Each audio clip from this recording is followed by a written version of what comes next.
আসসালামু আলাইকুম। এই আপডেট ফার্মার ব্লকে সবাইকে আবারও স্বাগত।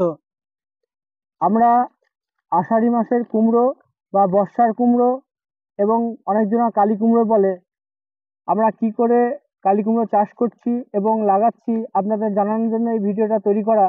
আর আমার চ্যানেলে কেউ নতুন হয়ে থাকলে অবশ্যই সাবস্ক্রাইব করে দেবেন এবং বেল আইকনটা বাজিয়ে দেবেন, কারণ ভিডিও পোস্ট করা মাত্রই আপনার ফোনে চলে যাবে এবং দেখে নেবেন।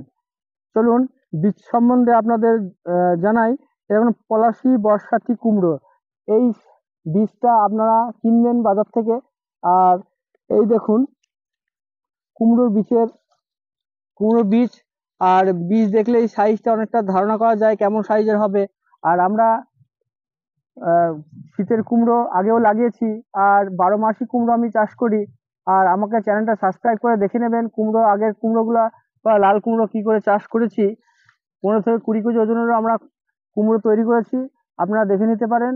আর কেমন করে লাগাবেন এই কুমড়ো, আর এখন হচ্ছে ফাল্গুন মাসের প্রথম থেকেও লাগাতে পারেন। এখন আমরা 15-20 তারিখ হয়ে গেল, আর আমরা লাগানোর দেখবেন যেটা সুচালো মুখ, সেটা মাটির দিকে এমন করে লাগাবেন। আর বর্ষার কুমড়ো একটা খুব গুরুত্বপূর্ণ ব্যাপার, বর্ষা হলে গোড়ায় জল জমলে বীজ বেরোবে না বা চারা বেরোবে না, পচে যাবে। এই কারণে আমরা এই দেখুন সমস্ত জমিটায় আমরা ভাটি বা আমরা উঁচু উঁচু করে ড্রেন করেছি, কারণ জলও কম লাগবে, সেচ দিতে গেলে টাইম কম লাগবে। আর আমাদের প্রত্যেকটা কুমড়ো গাছে গোড়ায় গোড়ায় জল চলে যাবে, এই কারণে আমরা এই ধরনের ড্রেন করে নিয়েছি, কম খরচা হবে বলে। আর আপনারাও এই রকম ড্রেন করে নিতে পারেন, সুবিধা হবে, জল জমলে না।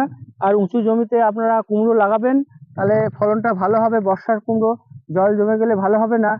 আর এই ধরনের নিত্য নতুন ভিডিও পেতে হলে অবশ্যই আমাকে সাবস্ক্রাইব করে দেবেন। এটা আমার নতুন চ্যানেল। আসসালামু আলাইকুম।